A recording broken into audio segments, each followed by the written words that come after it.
Hello everyone. So we are going to start the physical pharmaceutics. The first unit of physical pharmaceutics, it is the colloidal dispersion. This presentation has been divided into different parts. So first of all, we are going to start with the part 1. So myself, Dr. Rituraj Bharadwaj. So I will be dealing with the physical pharmaceutics part 2 from the B Pharm syllabus. So first of all, let's have a basic introduction regarding the colloidal dispersion. What is a colloidal dispersion, or why some part of dispersion, or you can say why some solutions are regarded as a colloidal dispersion, and what are the basic criteria which need to be fulfilled by a dispersion system to be called as a colloidal system. This all are actually will be covered in this particular presentation. So if we see the basic introduction, thing is that we all, the pharmacists, we should need to know the theory as well as the technology of the dispersed system, because these dispersed systems are used in different type of pharmaceutical dosage form just to ensure the right dose that need to be given or need to be administered to the patient, because most of the liquid dosage form, they generally comes in the colloidal dispersion type. Done. So there are actually three basic dispersed system which we encounter in the pharmaceutical unit operation. These systems are generally the molecular dispersion, the colloidal dispersion, and the coarse dispersion. So these are the three different types.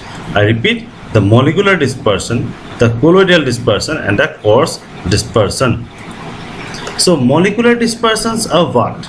By definition, the molecular dispersions are homogeneous in their character and they generally form the true solution. For example, if we add a spoonful of your sugar or salt in a glass of water, if we stir it, after some time the sugar will get solubilized in the water, or the salt will get solubilized in the water.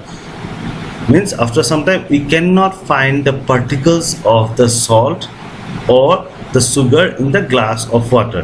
This means they form a true solution, and this type of solutions are generally known as the molecular dispersion system. I repeat, molecular dispersion system, it is also known as a true solution. Clear? Now it is always important to know the basic difference between the molecular, colloidal, and the coarse dispersion, because the differentiation between the molecular, colloidal, or the coarse dispersion, it all lies in the size of the dispersed phase. I repeat, the difference between the molecular, colloidal, and the coarse dispersion, it all lies, it depends upon the size of the dispersed phase.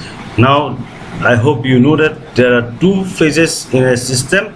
One, it is the dispersed phase, that is, for example, if we mix salt in the water, then the salt, it will act as a dispersed phase, and the water, it will act as a dispersion medium, right? So the differences in the size of the dispersed phase will determine whether the system, it is a colloidal system or a coarse system or a molecular dispersion system, right? So the dispersion actually, they contains generally one internal phase. So this internal phase, it is known as the dispersed phase.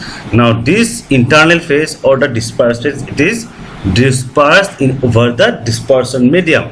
I repeat, the dispersed phase, it is also known as the internal phase, and it is generally dispersed over the dispersion medium.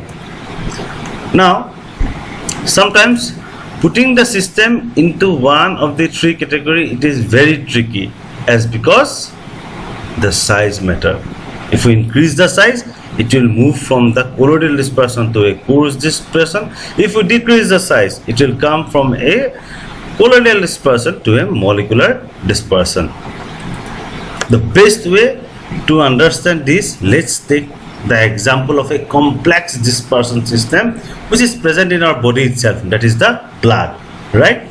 Now, what is the basic function of the blood? We all know that the blood helps to carry the oxygen as well as the nutrient in our body. So the blood, it is also known as or regarded as a specialized fluid. The function of the blood is to deliver the vital substance such as oxygen, right, as well as the nutrients to the various cells and tissue of the body. Now, this blood, they have different components. We know that the cellular components are there, WBC, RBC, platelets, right, as well as there are molecular components also. For example, the blood, it is mostly, let us go with the point, it will be better for you to understand. See, the dispersion medium of the blood, it is the plasma actually, and we all know that the 90% of the plasma, it mostly contains the water, right? So the blood it composed of more than one dispersed phase.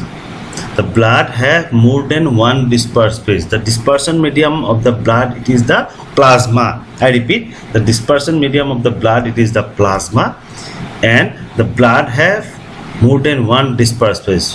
What are those?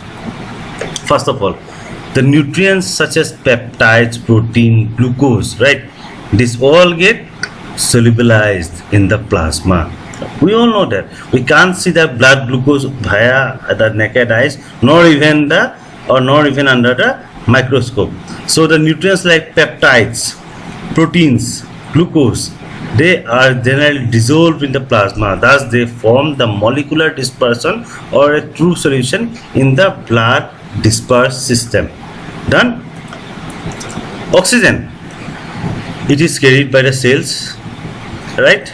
Carried to the cells and to the tissue by the red blood cells. Now, red blood cells are corpuscles. The size of the red blood cell, it is approximately 6 micrometer in the diameter and 2 micrometer in the width.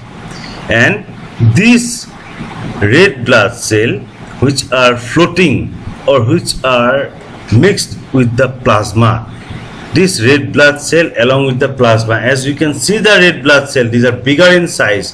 If we consider the red blood cell with the plasma, then it will be a coarse dispersion.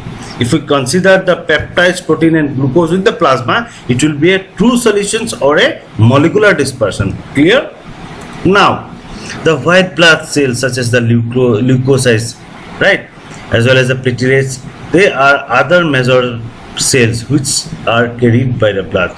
So the cells like RBC, WBC, platelets, when they are suspended in the plasma, they will form the coarse dispersion system. All right. The last and the major component of the blood, it is the albumin, serum albumin. That is a protein, right? So the serum albumin, it forms a true solution in the water. Thus, it will also form a true solution in the plasma. So these are the components of the blood. So if we recall it, the blood, it is composed of 90% of the water, right? Means the blood, it is mostly composed of the plasma. 90% of the blood, it is made up of the plasma. Plasma, it is made up of the water. Only 90% of the plasma, it is made up of the water, right? In the plasma, the peptides, protein, glucose, they are generally getting dissolved or they get dissolved. Thus, they form a true solution or a homogeneous system. But the oxygen, it is carried by the blood cell, that is a red blood cell, right? Along the red blood cell, we have the WBC as well as the platelets, which we can see with the help of the microscope. Thus, they form a coarse dispersion system or coarse dispersion medium. But the size of the individual serum albumin particles, sometimes individual serum albumin particles in the solution, it is the size, it may be greater than 1 nanometer. Actually, if the size is greater than 1 nanometer, which put the serum albumin to form a colloidal dispersion. If the size of the serum albumin sometimes it is greater than 1 nanometer in the blood, then the serum albumin in the plasma or in the blood, the serum albumin in the blood, it will form a colloidal dispersion. So hopefully you have understood the basic concept of the dispersion medium. So thank you everyone for your patience hearing. If you like the video, press the like icon. You can share this video and do subscribe the channel. Thank you once again.